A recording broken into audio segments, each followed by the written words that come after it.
अगर हम रिटायरमेंट की बात करें तो इसमें जो रिजर्व होता है, जो एक्यूमुलेटेड प्रॉफिट या लॉस होता है, उसकी ट्रीटमेंट एज इट इज वैसी होती है जैसे एडमिशन में पढ़ा था। मतलब अगर मैं इसको बैलेंस शीट के पॉइंट ऑफ व्यू से कहूं कि अगर आपको at the time of retirement एक बैलेंस शीट गिवन है पार्टनर की, तो बैलेंस रिजर्व की बात हो रही है केवल, ये आपकी लायबिलिटी पोर्शन हो गया, एसेट्स पोर्शन हो गया। लायबिलिटी साइड में आपको नॉर्मली रिजर्व दे रखे होते हैं, इस रिजर्व में सारे रिजर्व आ जाएंगे।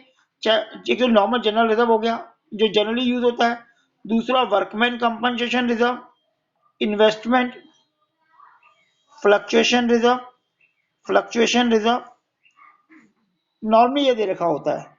और अगर हम यहाँ की या फिर प्रॉफिट एंड लॉस दे रखा होता है, प्रॉफिट एंड लॉस अगर यहाँ दे रखा है तो इसका मतलब वो प्रॉफिट है, वो हमारा प्रॉफिट पार्ट होता है। तो ये नॉर्मली चार चीजें गिवन होती हैं, 1 2 3 4। इधर की अगर हम बात करें तो यहाँ पे हमें क्या गिवन हो सकता है, प्रॉफिट एंड लॉस गिवन हो सकता है एसेट साइड में। अगर एसेट साइड में प्रॉफिट लॉस गिवन है या उसका डेबिट बैलेंस दे रखा है तो बेटा लॉस होता है। आई थिंक आपको क्लियर होगा कि बहुत बार ये टॉपिक रिपीट हो चुका है। और यहाँ पे कई बार एडवर्टाइजमेंट एक्सपेंस दे रखे होते हैं, एडवर्टाइजमेंट या डेफर्ड रेवेन्यू एक्सपेंडिचर भी कहते हैं। एडवर्टाइजमेंट एक्सपेंस हो गया, या फिर आपको कई बार डेफर्ड रेवेन्यू एक्सपेंडिचर लिखा होगा, या तो ये सिंपल पैराग्राफ फॉर्म में आएगा ये। अब इसकी ट्रीटमेंट क्या होती है, वर्कमैन कंपनसेशन रिजर्व और इन्वेस्टमेंट फ्रैक्शन रिजर्व की सेम वही ट्रीटमेंट है जो हमने चेंज इन प्रॉफिट में पढ़ी थी या एडमिशन में पढ़ी थी। अगर कोई क्लेम है तो उसको एडजस्ट करेंगे, नहीं तो बढ़ जाएगा। सपोज करो इनका कोई क्लेम वगैरह नहीं है, सेम ट्रीटमेंट वही है जो हमने ऑलरेडी पढ़ी थी, तो ये डिस्ट्रीब्यूट हो जाता है ऑल पार्टनर में ओल्ड रेशो में। तो इसकी एंट्री क्या बनेगी, ये सारे होंगे डेबिट, जैसे general reserve account debit, workman compensation reserve account debit to all partner.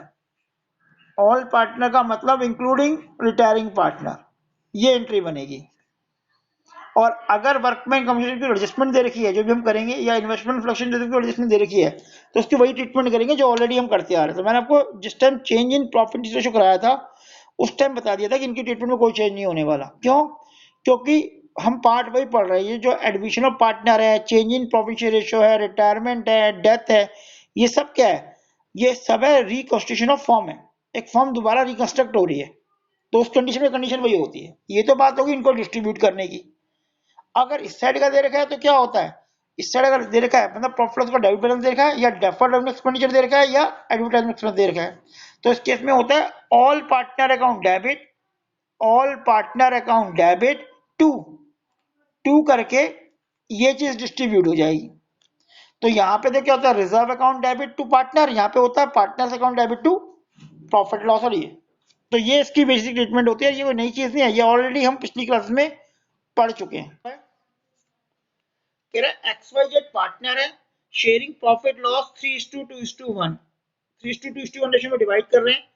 Z retire हो रहा है from the firm April 2020 and on the date Z retirement the following balance दे रखा है। जनरल रिजर्व दे रखा है आपको 90,000, प्रॉफिट लॉस डेबिट बैलेंस दे रखा है 15,000, एम्प्लॉय प्रोविडेंट फंड दे रखा है 1,20,000, वर्कमैन कंपनी रिजर्व दे रखा है 12,000 which was no more require. अब हमें से एंट्री पास करनी है, देखो इस करके पास करते हैं। जनरल रिजर्व जो होता है वो बैलेंस शीट की लायबिलिटी साइड में होता है, डिस्ट्रीब्यूट होगा। तो पहले की एंट्री क्या बनेगी, रिजर्व की बात कर रहे हैं, general reserve account debit to X Y Z.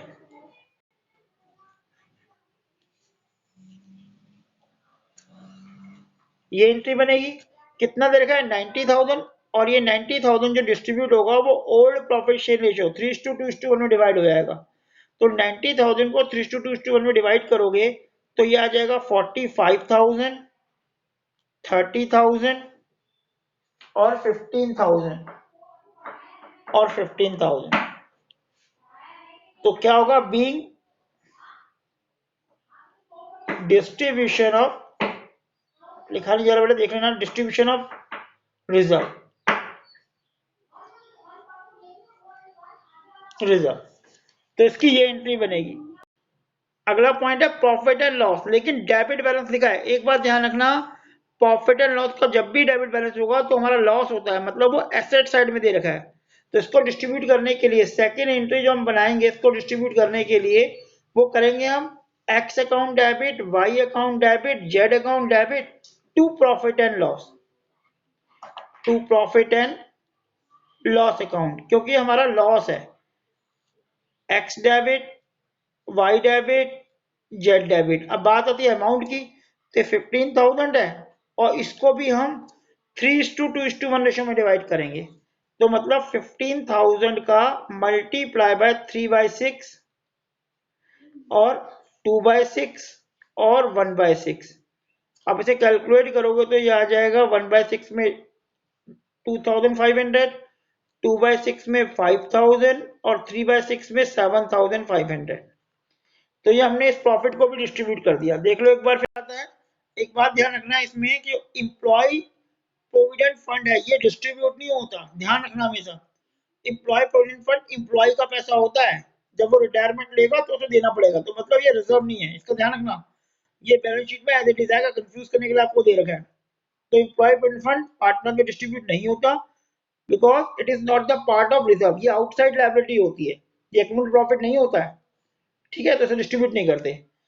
तो कंफ्यूज करने के लिए अगला ये बैलेंस शीट में एज इट इज आ जाएगा। फिर अब वर्कमैन कंपनसेशन रिजर्व कितना है, 12,000। तो मैंने कहा था वर्कमैन कंपनसेशन रिजर्व क्या होता है, वर्कर में कोई कंपनसेशन आ गया, अगर कोई क्लेम आ गया तो उसे हम इस रिजर्व से पेमेंट करते हैं, और अगर कोई क्लेम नहीं आया तो ये सारे पार्टनर में डिस्ट्रीब्यूट हो जाता है। तो यहाँ पे कोई क्लेम गिवन नहीं है, वरना change in profit ratio chapter में और एडिशन में हमने पूरा इसका टॉपिक पढ़ा था।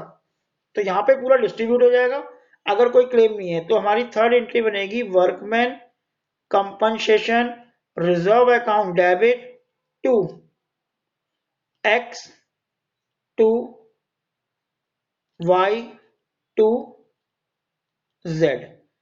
तो कितना अमाउंट आ गया workman compensation reserve account debit में, 12,000, और इसको 3:2:1 में आप डिवाइड कर दोगे तो कितना कितना आएगा, मतलब 12,000 का मल्टीप्लाई बाय 3/6, 2/6 और 1/6।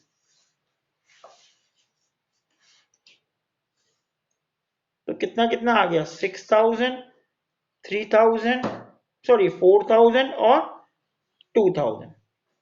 तो ये हमारे रिजर्व वाले पॉइंट हैं। एक